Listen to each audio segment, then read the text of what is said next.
un mouvement à l'africaine où on ondule.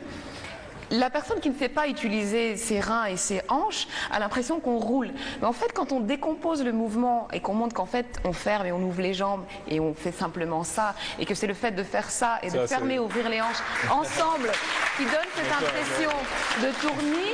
Donc on a décomposé. Je pense qu'on a... On est en train de nous donner un cours de lumble. Non, je pense que... Mais en fait, c'est ça. En fait, c'est ça. C'est-à-dire que à l'époque... À l'époque... toi. Ça, c'est du lumble. Non, mais attendez. Alors, je vais vous montrer. Est-ce que je peux avoir un caméraman? Est-ce que je peux juste avoir un caméraman? Quand on explique en général dans un cours, on décompose, d'accord? C'est un petit peu comme quand on montre à des gens qui ne sont pas ivoiriens ou africains comment est-ce qu'on danse le nomolo. Alors souvent, vous avez les gens qui sont là, qui bougent, et ils ne savent pas ce qu'ils font. Quand vous dites à la personne, écoute, tu fléchis les genoux, d'accord? Et le mouvement, c'est simplement devant, derrière, ok? Ensuite, tu vas coupler avec un mouvement de hanche. Et donc, ça va donner tchac, tchac, tchac, tchac, tchac, tchac. Ok? C'est simple. C'est très simple.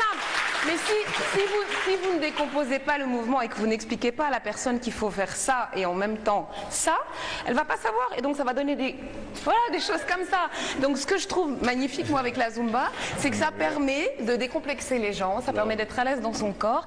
Alors, c'est vrai qu'il y a des gens qui sont